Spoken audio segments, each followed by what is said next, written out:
yesterday, so Female without wheels. I am praying.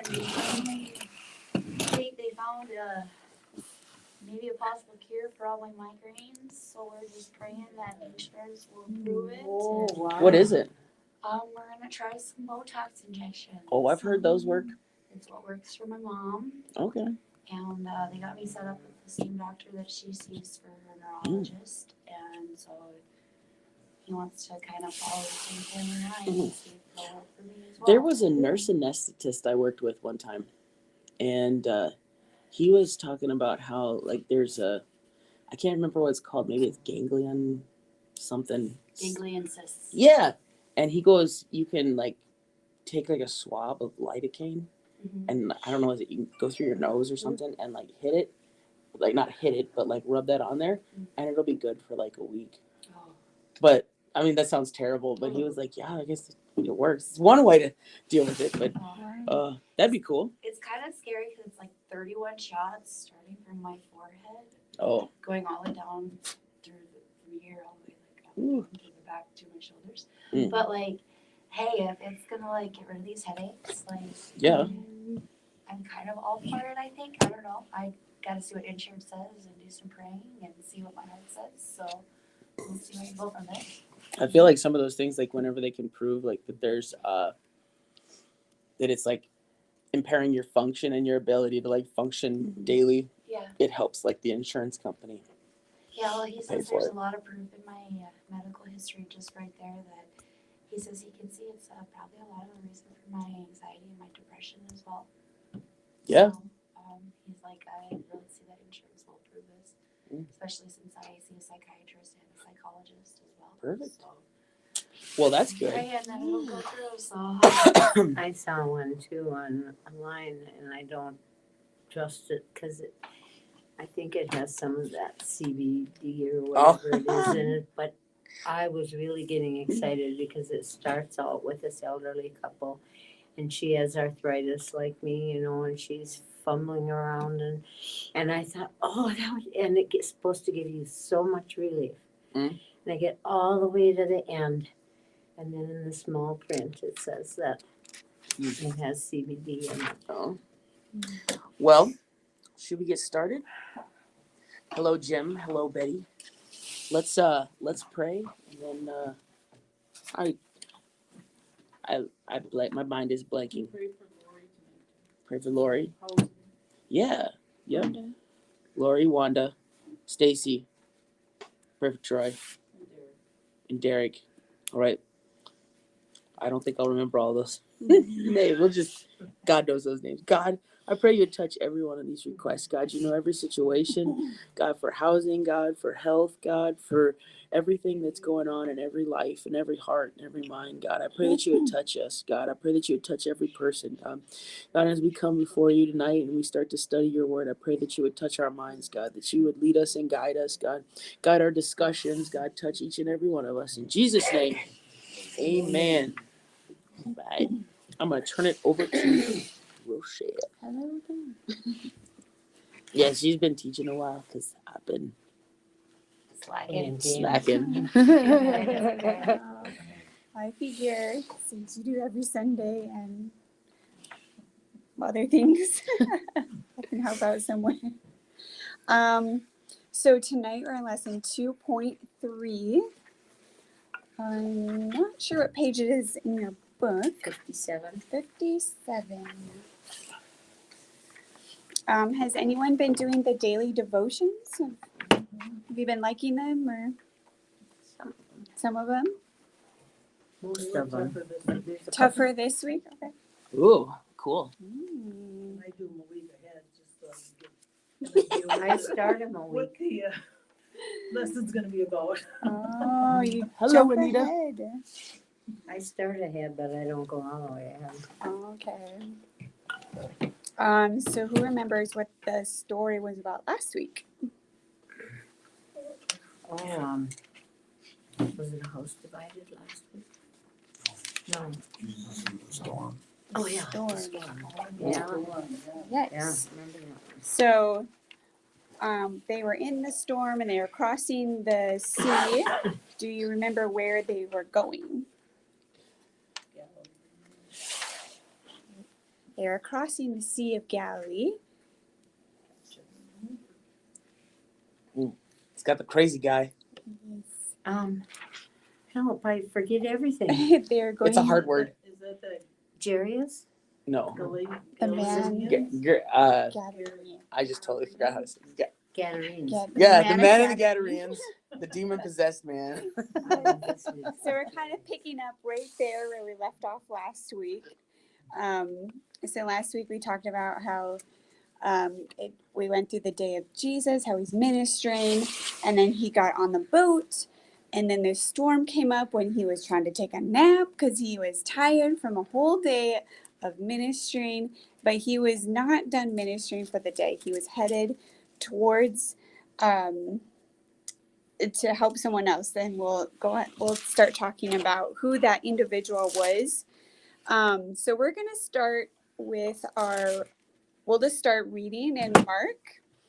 So last week we were in Mark chapter 4, and we ended right at the end of that chapter. So today we'll start at the beginning of Mark 5, and we'll go slow. We'll just read a couple verses. We can go around the table, and then we'll kind of talk about it as we go. So Mark chapter 5. Do you want to start?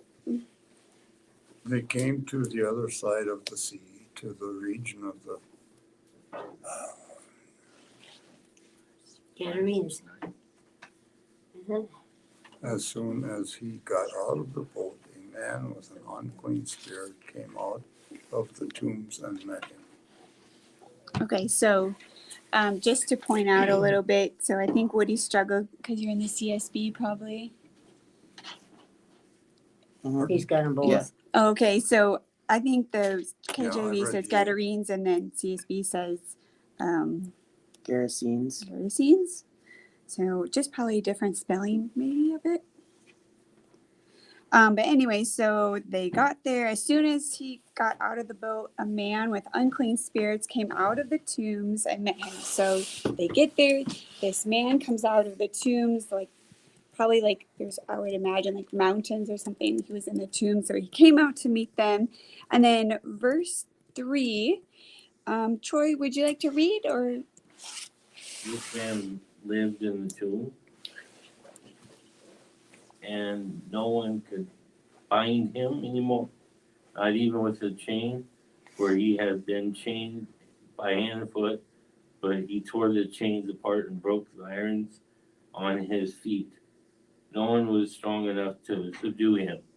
Night and day among the tombs in the hills, he could cry out and cut himself with stones. Okay, so we'll stop right there. So it's crazy. He had chains. He was tied up. I don't know about you guys, but I don't know if anybody in this room could break a chain. I imagine he was smashing it, just I don't know, but he was breaking out of these chains, out of the shackles. It said that he was crying, screaming. He was cutting himself with stones. So just irrational behavior, right? So then we'll go on to verse 6. Russell, if you want to read a couple. Is that what, sorry to Oh, go ahead. interrupt you, but just because he was doing those things, that's what they said made him possessed? Because I mean, there are people that are just crazy that do those types of things. Well, as the story goes on, we'll get to we'll answer your question. Okay. When he saw Jesus from the distance, he ran and knelt down before him, and he cried out with a loud voice, "What do you have to do with me, Jesus, Son of the Most High God? I beg you before God, don't torment me." For he had told him, come out of the man, you unclean spirit. What what is your name? He asked him. My name is Logan, Legion. Legion. He answered him, because we are many. Okay, I'll pause you right there, Russell. So this is going to answer Jennifer's question. She asked, how did they know he was possessed? So right here, the guy goes to, right after he got off the boat, he goes to Jesus. He's like, I beg of you, don't torment me. And then Jesus says to him, come out of that man, you unclean spirit. And then he addresses him and says, what is your name? And he answered, Legion, because we are many. So it's saying there are many unclean spirits within him. Does that answer your question? Gave him the power to break chains. Yes. But he told that to Jesus, but like to the people of the town, like they're the ones that shackled him up there. You know what I mean? Like, how did the people know? Yeah. I don't know if the people would know that he was possessed or not. Like that That's part, I don't. probably just the way that they confined him so that he wouldn't harm himself. Right. Or- I assume he was like causing trouble, kind of, and maybe they didn't have like prisons per se, Okay. or somewhere to. Maybe he was breaking out of the prisons or causing a ruckus. Okay. Okay. So it It's- wasn't that they thought he was possessed per se. He was Yeah. just causing a ruckus and causing harm to other people. Yeah, it doesn't say what the townspeople thought. Okay. It just like, but Jesus knew he could, like, he knew, like, he could recognize an unclean spirit, so he knew what was going on. Like, nothing could fool him, and maybe the people were fooled. Maybe they were fooled by, because the enemy can fool all of us, right? Right. You know, so they could have been fooled. It doesn't. The story doesn't say. Okay. Well, back in the day, I mean, many years ago, when people had children that weren't normal or were mentally challenged, you know, people didn't know what that was either, and they were afraid of them. Right. And Oh, so yeah. that might be another reason that they chained them up, because they didn't know what was wrong with them, but they knew they couldn't let them run wild because, Yeah. you know, some They can didn't know do how some to pretty handle the weird things. situation. Okay. Yeah. Yeah. I get it. Like, just keep them away from hurting others. Yeah. Okay. Like you can break chains. So you Right. break other things. No, but I think I like that point there. Like just like in our even in our recent history, the way we've handled mental health is, Mhm. you know, hospitalize them and you know Lock them up. lock them up. You know, I mean that and Separate them from society. exactly that, and that's not that far ago. You know, that's not that far removed from us. Like what But we in the accept it a '80s little even. You bit know, more now.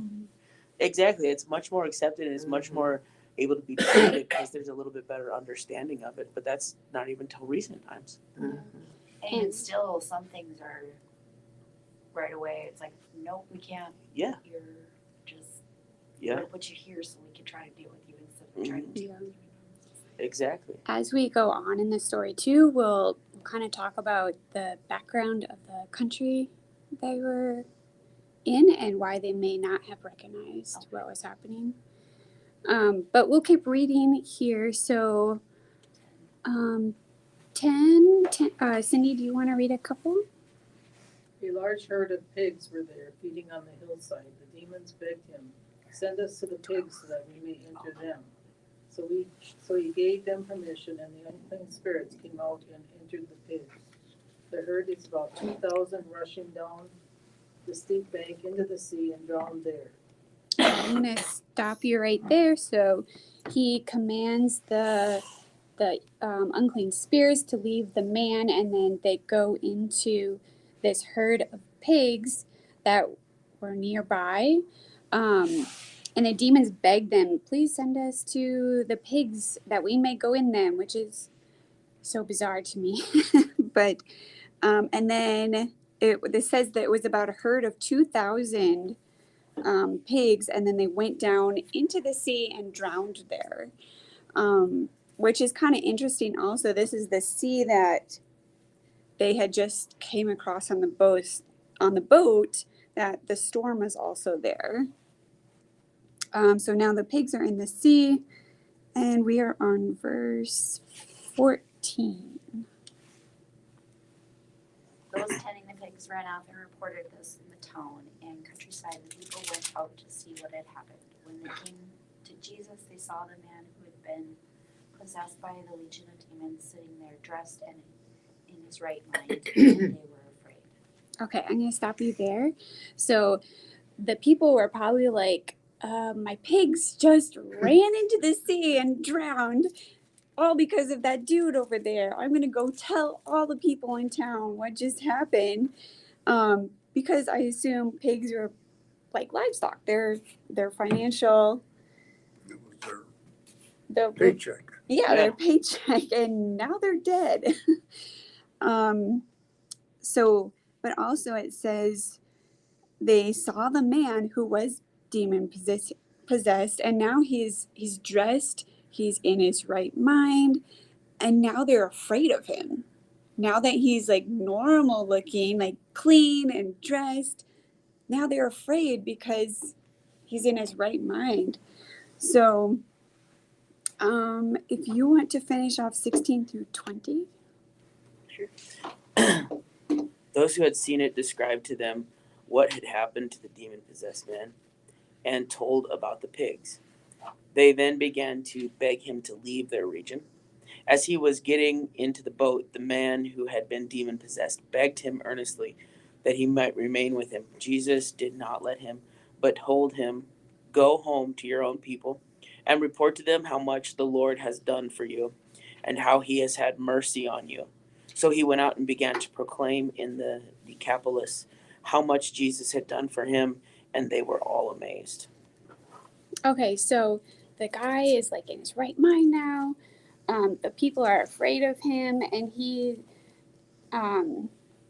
Jesus was like, his mission was done there. He's getting in the boat, and he's like, "Hey, I want to come with you. I don't want to be here anymore." And Jesus is like, "No, go to your people and tell them what the Lord has done for you and how he had mercy on you." So here we see Jesus sending out a missionary to this country that needed to hear about the Lord and the mercy that he had. He was sharing his testimony. So then it says there in verse 20, which you read, he went out and began to proclaim how much Jesus had done for them, and they were all amazed. So from my understanding, this Gadarene, this region wouldn't have been ministered to, or wouldn't have they weren't Jews. They weren't people of God. They didn't have all those teachings prior to that. So they were probably a sinful area. So how do you think, is our first question in the book, is how do you think the disciples reacted when they heard Jesus was going into a Gentile territory?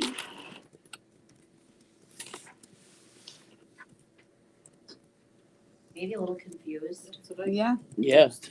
confused. So remember, in the Jewish culture, pigs would have been unclean. I was just gonna say, it's kind of ironic he used the pigs for the demon, Mhm. because weren't they considered unclean? Yes, they were. Yeah, so a Jew it would be very strange for a Jew to be in that area where there were unclean animals or unclean people, things like that. You know They what? weren't the regular Jews, though. They were different sect of So Jews. in that area, one of the things I think about, for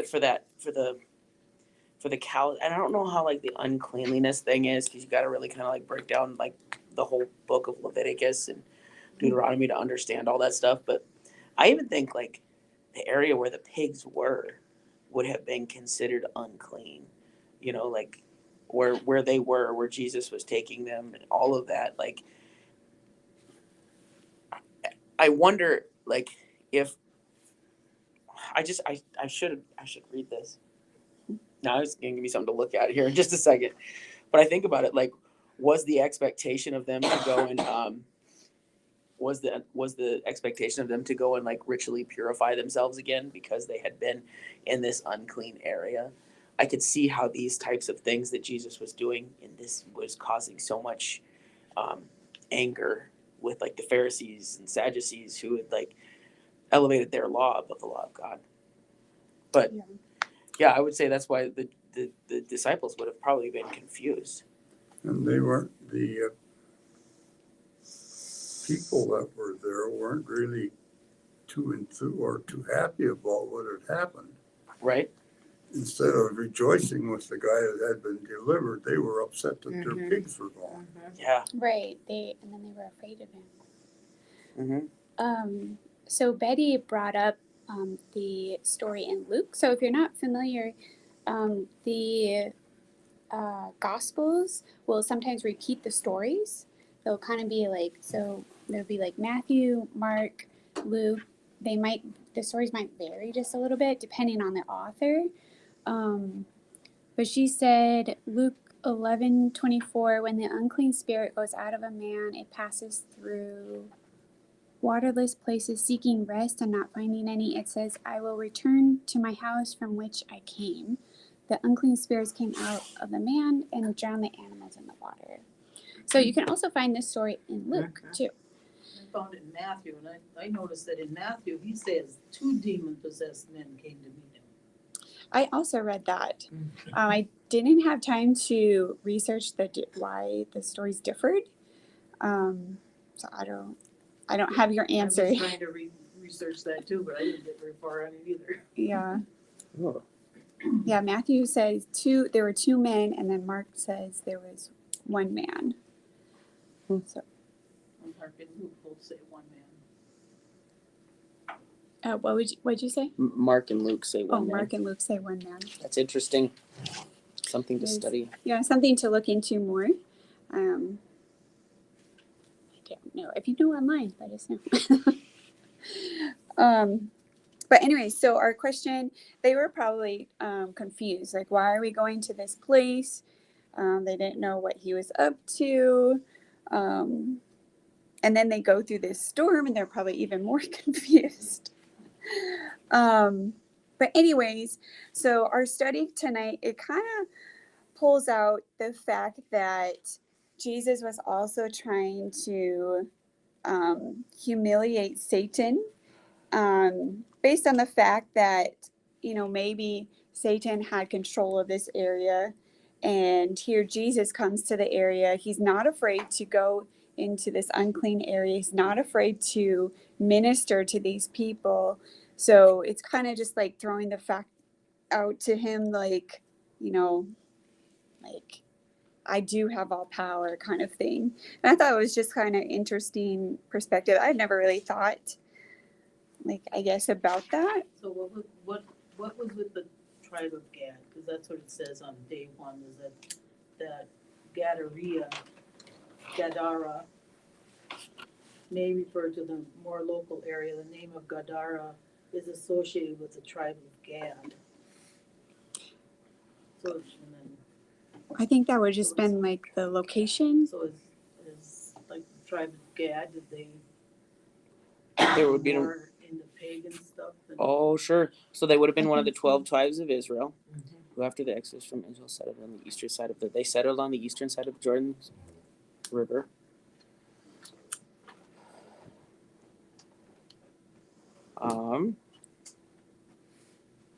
I don't have those questions in my book.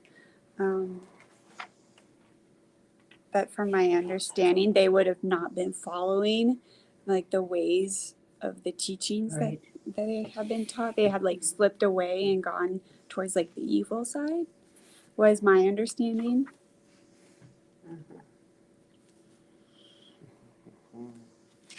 They didn't want to follow.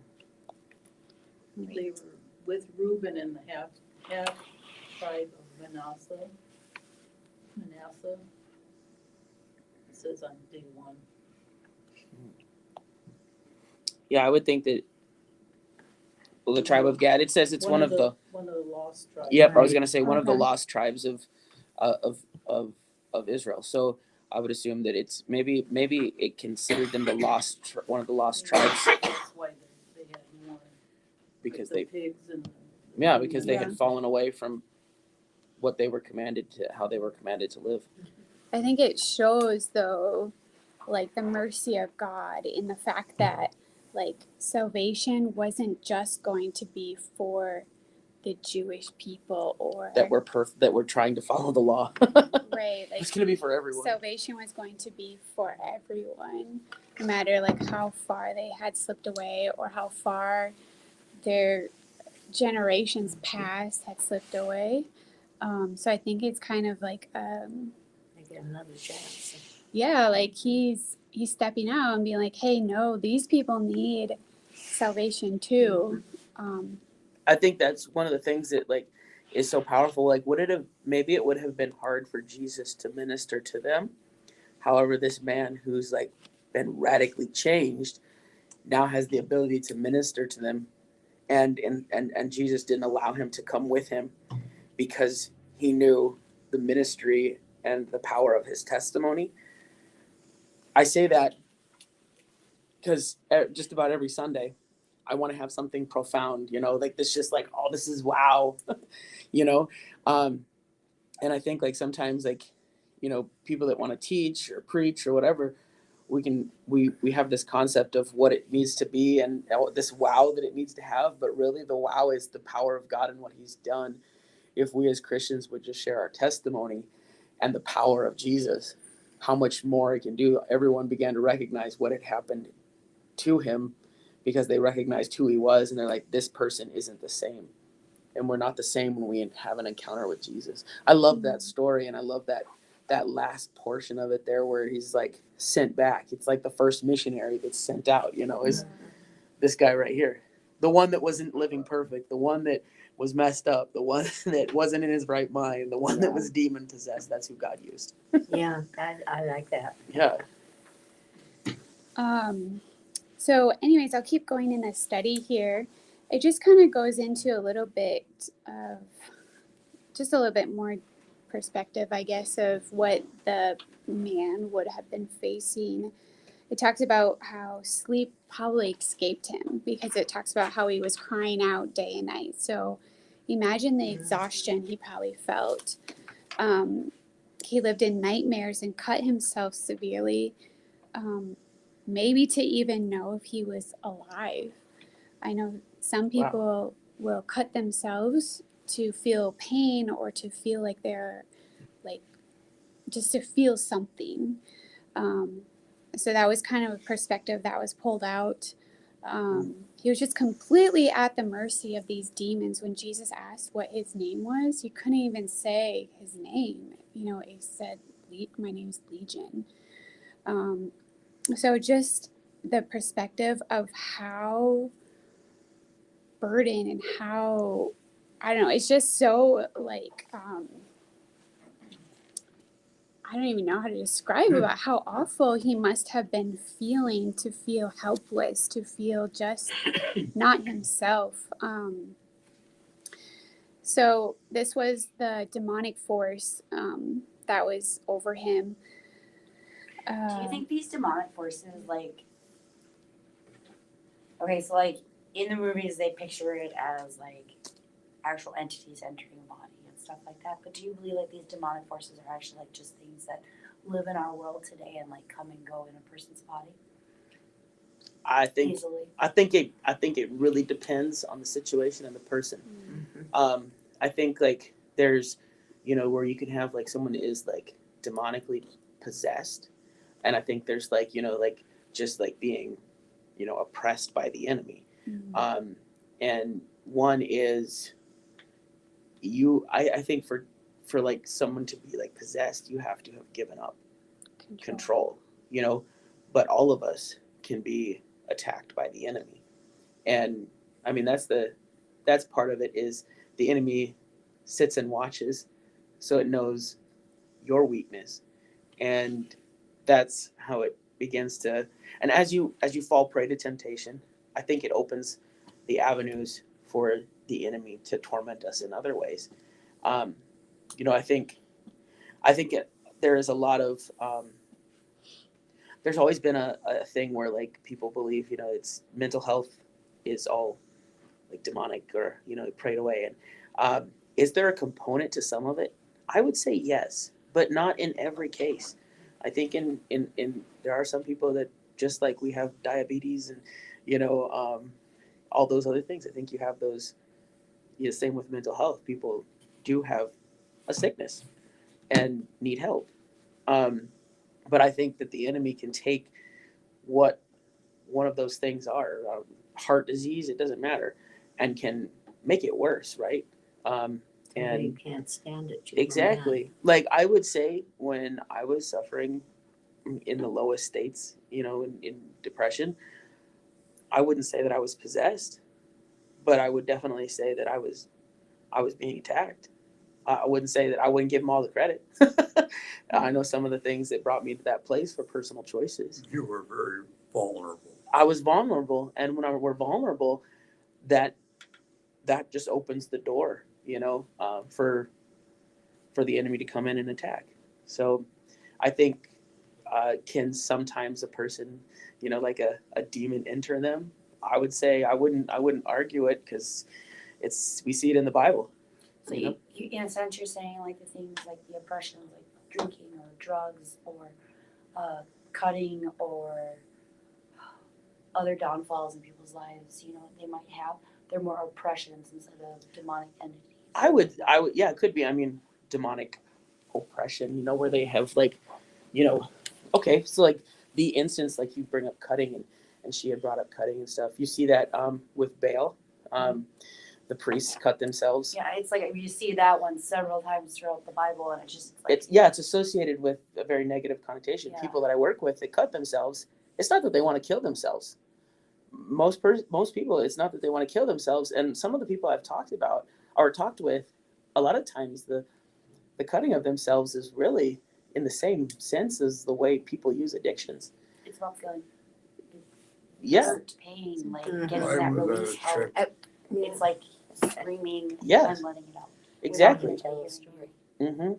And so, like in those things, like I do think that, like, can I start out and make the choice to drink and to do drugs? Yeah, but I think that once I get into that, the enemy can sow the seed, right? Like he's got seeds too, and as those seeds are sown and they start to take root in my life, because the ground is good ground for any seed, bad seed or good seed, then I will, I will fall prey to those things, and more so, which then leads way to, possible, being possessed by a devil or not the devil, but like a demon or whatever, I think. Like it matters what you put in Right. into your life. Like if you're always reading your Bible and praying, like you're Right. not gonna be possessed by the devil, Right. right? But if you're allowing negative, things like you mentioned alcohol, right? That's a downer, so it brings your mood down. It allows like depression and things to seep in, and then you're opening up. This is Not interesting. negative Go ahead, things. and I'll. Well, come back. I just wanted to give you an example, a live example. We picked up bus kids back in Bismarck. We would go around and pick up those that usually the parents were intoxicated or drugged up and whatever. Well, there was these 3 little girls that came. They looked a sight. They were filthy dirty. They were just a mess. And during classes, a couple of them would bite themselves and hurt themselves, pull their hair out, and they just were wild and out of control. And I think of that when I think of all mental things are not demonic, but if the devil sees an opportunity, I'm going to use it to make it worse. And I say that because you should see these 3 girls today. Mm. They're beautiful, living for God. They were so ignorant. They were in school and they were so ignorant that they didn't even know how to do anything. I mean, they had no knowledge of anything. It reminds me of my young life. But there was a couple in the church that had such a broken heart for them, they adopted them. Oh, And it was a long process. It doesn't matter. But they adopted them. And they got these girls into music, into different kind of classes. You should see these girls today. It changed. God changes us. And so it is, I think a lot of it is how you're brought up. If you're brought up with somebody sudsing all the time and taking drugs and doing things that are so against God and so, I mean, Yeah. I think that's what happens to those kids, and that proved it to me, that it wasn't all in the head, Exactly. Anita said something here. I like this thing, so I'm going to read this comment. She said, "Deliver us from evil." She's talking about a movie. It was based on true events of demonic possession. And one of the things was how African missionaries had experienced it. And I've talked to other missionaries, and they've talked about how, like, in like Africa, you see a lot of demonic possession. However, like in the US, it's an entirely different thing.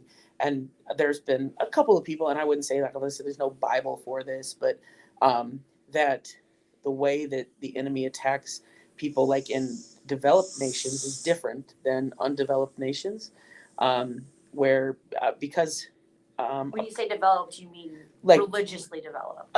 not even religiously developed. I'm talking about like first world country. first world country, Okay. first world problems. And they were talking about how, like, if someone presented like they do in Africa with demonic possession, well, that person would get locked up like instantly. But if they can torment a person for longer, they're going to stick with them, right? And so there's changes to the tactics enemy. I mean, that would make 100% sense if they attacked differently, in America, all those, developed nations versus like a third world country where, that type of behavior isn't, so far removed, and there isn't a way to care for those types of people. So demonic possession and torment looks like what Legion looked like in other countries still today. And she was saying that she mentioned here how a friend had talked to her about demonic movies. And I would say, and I think you're right in this, how it can desensitize us to evil. I used to kind of like a scary movie here and there, but sometimes, like, some of the stuff that they've produced of recently, like, I just can't even bring myself to watch it because, like, I do everything to keep my house guarded. I got a plenty target on my back, I feel like I don't need to do anything else to make it easier. And so, like, I think it's true that there's many things in our world that desensitize us to evil, and not to make this whole thing about like demonic oppression or possession, but recognizing that there is the enemy, and that as Christians we have to fight it. Yeah, so that's definitely not awesome questions, awesome discussion. Yeah, no, But it's a good no, discussion. I like it. The takeaway from the whole story. Yeah, sorry. No, it's is, good. We shouldn't dwell on the devil, but we'll just continue on. But so the Gadarenes, they just wanted peace and quiet, right? But there was one thing that they couldn't ignore. This man was still man. They didn't kill him. He was probably someone's brother, maybe a father, someone's son. He needed what we all need, and that is compassion. So it's talking about how we should feel compassion on those who are rejected in our world. Let us look for those who need someone to notice them, to care for them. We may not be able to meet all their needs, but we can smile or greet them, and in doing so may help restore their humanity. Everyone is created in the image of God.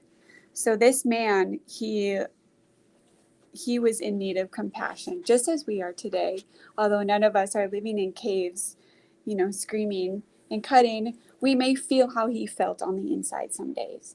And so we need that compassion from Christ just as much as the man of Gadarenes. So the next question is, if you don't have to answer this one out loud, but it is something to think about. Can you think of anyone who may feel rejected, to whom you can show the compassion of Jesus Christ? I think that's a deep question.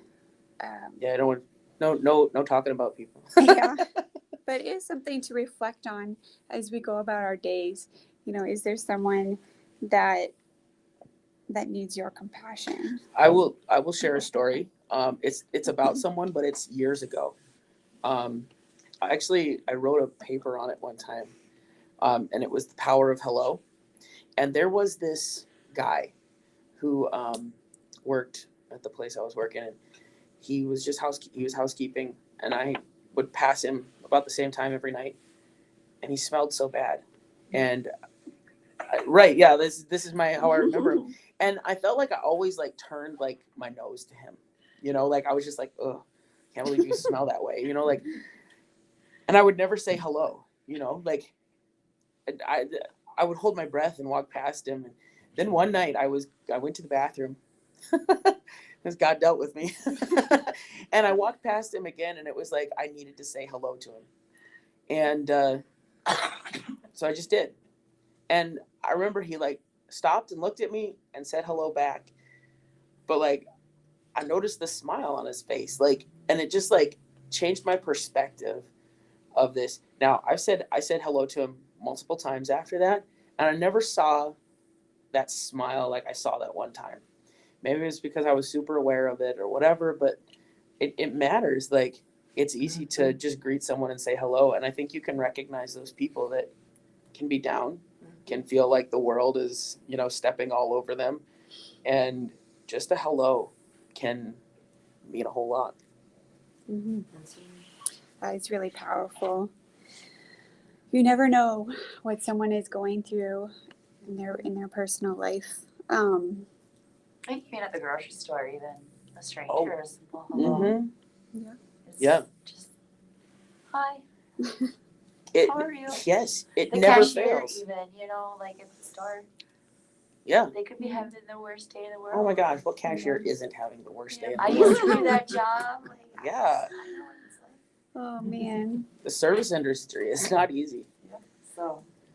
So Jesus had compassion on the demonic and delivered him. So these devils, so let me pause here for a second. Remember last week where the disciples, the people that were closest to Jesus, after he had calmed the sea, they were like, who is this man that has enough power to calm the sea, right? And now he just has enough power to cast out a legion of demons, right? So we see here that these devils were not just in the middle of a defeat, they were being routed on 3 levels. First, they were caught in an embarrassing posture of worship. So it talks about how he went and knelt down right when he got off the boat. And second, the demons found themselves, they were going against their own leader, Satan, by acknowledging that Jesus is the Son of the Most High God. So they were acknowledging his power. And then third, the only source of hope for this demonic force was to retreat into a herd of pigs. How the mighty had fallen. So it's talking about how they watched as Jesus had enough power over the enemy, over the devil, and all these, the devil had fallen. So it just talks about, God has all power. So Satan's kingdom is a kingdom of disorder and confusion. So people were afraid of him, right? They were like, why is he normal now? But in 1 Corinthians 14:33, it says that God is not the author of confusion, but of peace.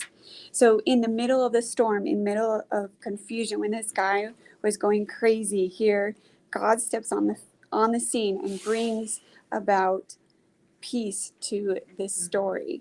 And people were so confused by that. Something interesting. So just a thought that hit me. The demons bow before him, or Legion, the guy, he bows before him, but the demons, what is it? Have mercy on us. Is that what they said? What was it? To go back.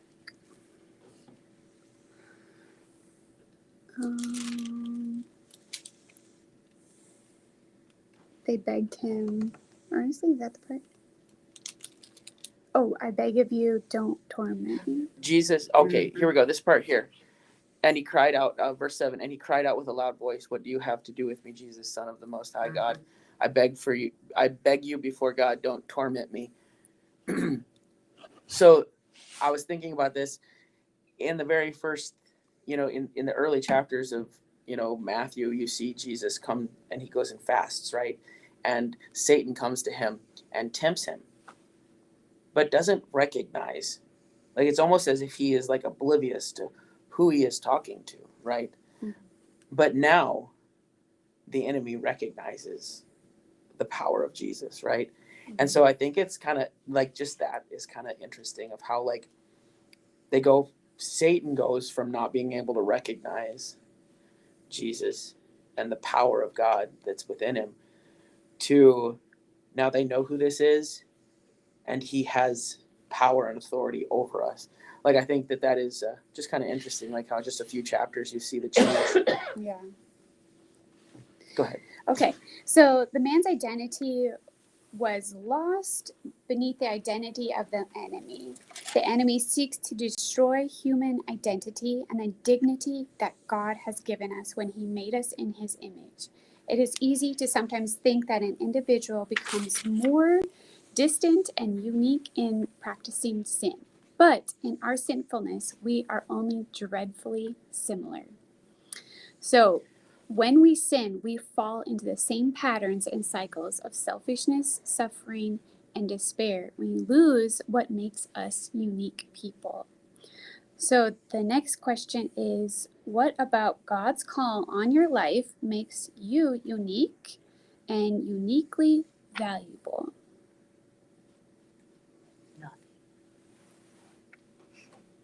Wrong. You know what? Never said that before. Wrong answer. You know what? I will say this though. I think, like, in that moment, like, there's something profound, right? Like, I want to say something profound, but really it's your testimony, right? Like, what is unique about you and your calling is it's your testimony, Yes. your story of what God has done in you. Everyone has a unique testimony to tell. Mm-hmm.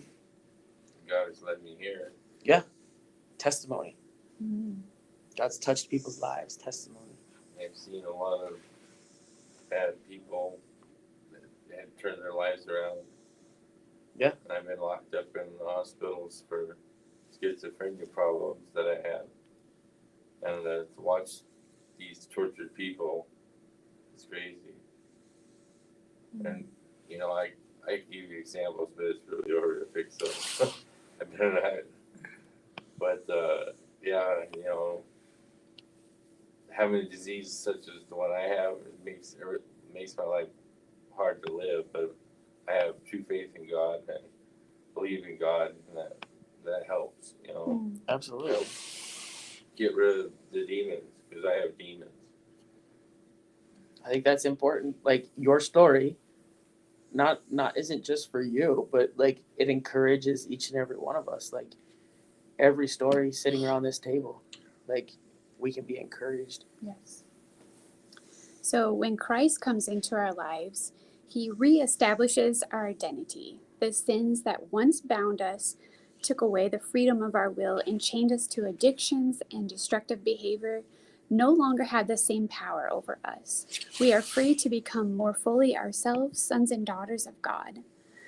The Apostle Paul spoke of being fully known once we stand face to face with Jesus. Our true identity will become fully realized once we are transformed in glory. So, the next section is, I will tell others my story of the Lord's compassion. So it's, as we saw in the story here, where Jesus tells the man to go to his country and share the mercy that God had on him. We have that same responsibility. God has had compassion on each one of us, and we have that same responsibility to share with others the mercy that God has had on us in our life.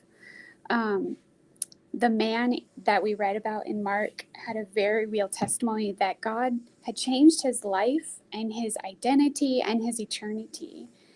And And God commissioned him to tell his story to the people who knew him best. I think that's sometimes hard when people know us at our worst. It's hard to go back to them and be like, I'm a changed person. Right. Because how Show hard. It's Prove it. yeah, you have to earn their trust back. You have to earn a lot of things back. Okay, since you said that, just a quick poll for everyone. How many of you have ever been like, people don't change? Like in, I've seriously believed it that people can't change. Like, but then like I've experienced it Mhm. that people do change. And so I don't know, it's like one of those things that if we have grace and we'll share our story, people will see. Sometimes it's hard, but people will see the change in us that God has made. And they'll be like, something's different. And I can't explain it. yeah. You're like, that's Jesus.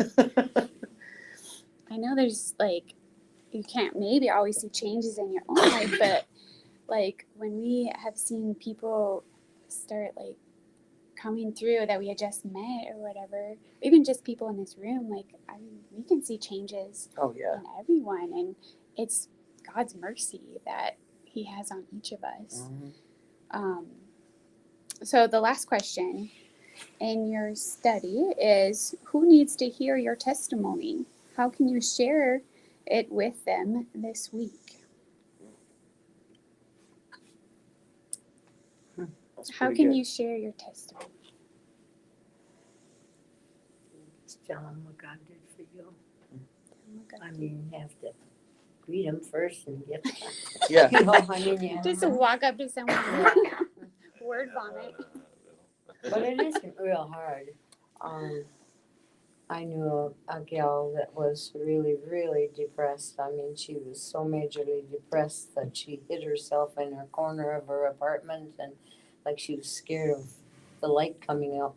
Mm-hmm. Curtains pulled and everything, and she had left her husband because she was quite sure he was the cause, and he probably was the cause of a lot of it when you know the whole story. But I walked in that apartment wanting to help her. I just had such a, when I saw her the first time, my heart just tore, I felt like.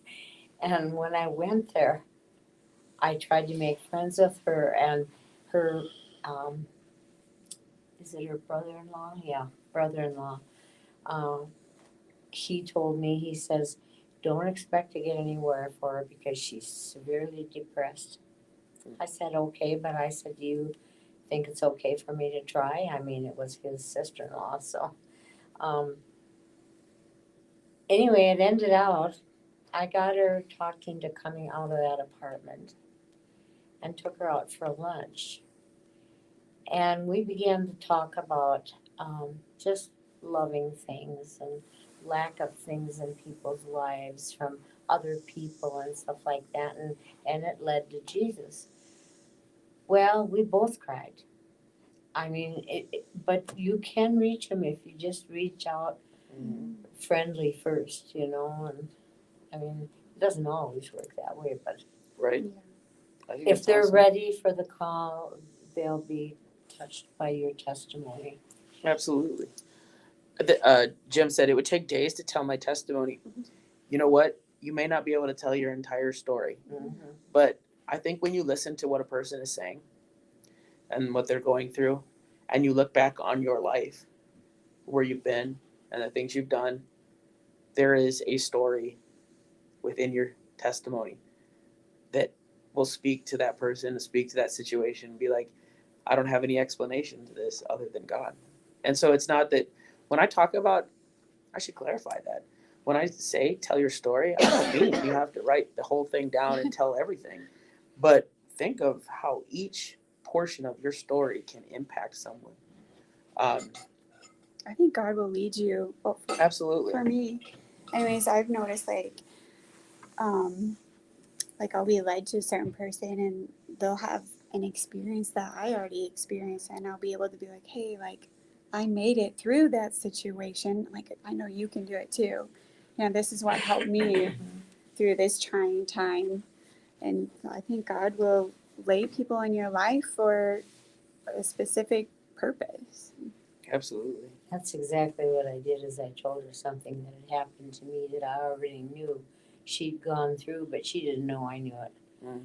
And she said, "You were," and she was it just immediately brought her alive.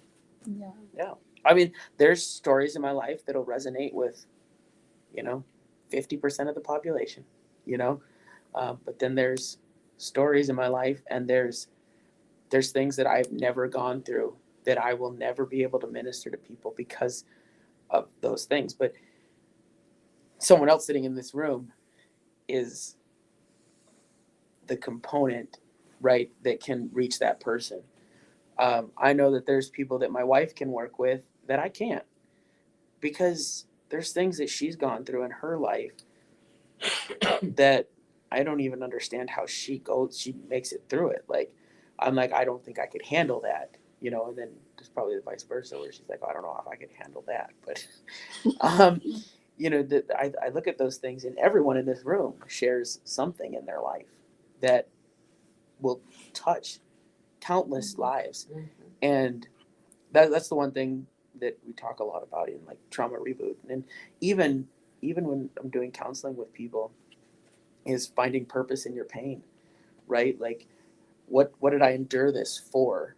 When your brain shifts from this is everything that's gone on to me, and you look at it from a different lens of what can I do with what I have been through, and you find purpose in it, it changes your mindset.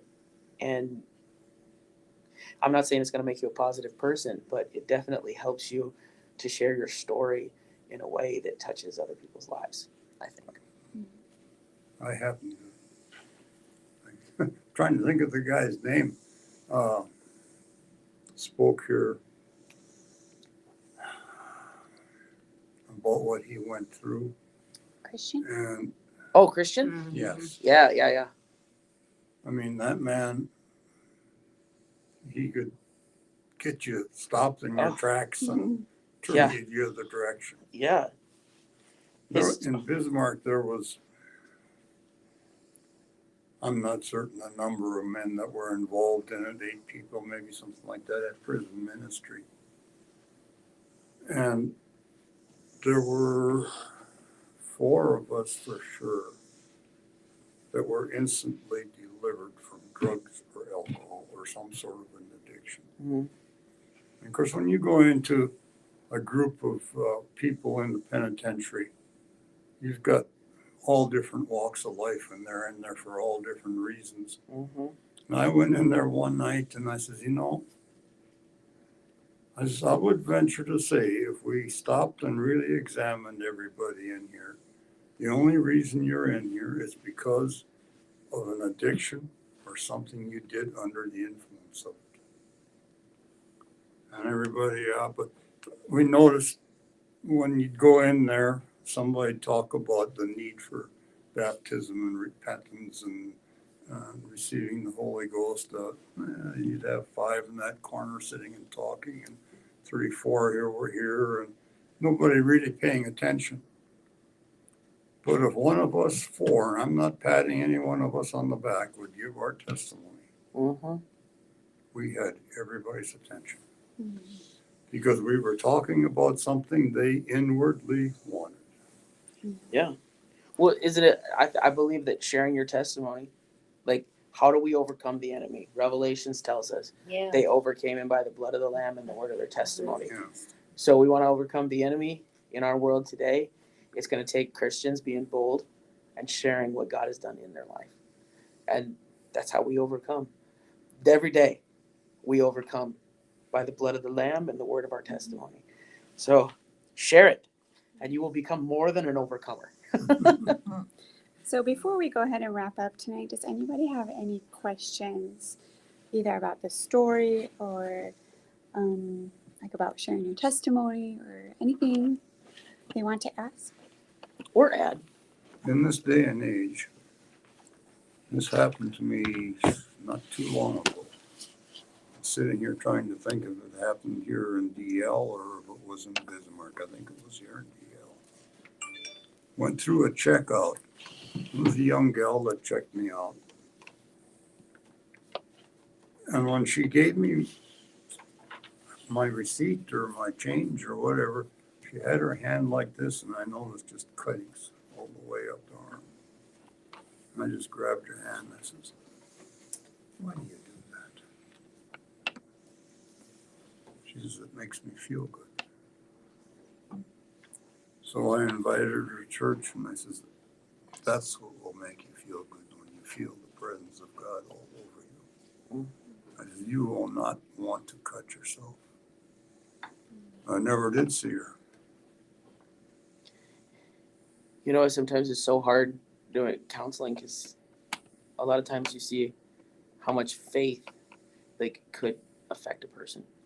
Betty added here, she said, "I think anytime we talk about our personal experience of the goodness of God and the glory of God, he meets us. It makes me think of the Old Testament and Testament being testimony. Over and over, they re-encountered the works of the Lord, his miracles and provision." Exactly. The goodness of God is completely throughout the Bible. There's God, he's the same yesterday, today, and forever. So the goodness of God that they encountered in the Old Testament, and then they begin to encounter it again in the New Testament. And each and every one of us have in some way experienced the goodness of God. And it's so important for us to share what he's done. So I hope that you take two things from this lesson. If you haven't heard anything so far, I hope that these two things will stick out to you, that you can have confidence in God's power over evil, and that Jesus has compassion for the rejected. So all of us, well, I can't say all of us, but I know probably a lot of people have felt rejected before. And just knowing that God has compassion for you and that he's not going to reject you. So let's just go ahead and end in prayer tonight. God, I pray that you would help us to have faith in you, to know that you have all power over evil and that you have compassion for all of us, and that you will never reject us. I pray that you would touch each and every person that is represented in this room tonight, that you would go with them throughout their week, that you would bring peace into their homes. In Jesus' name, amen. Man.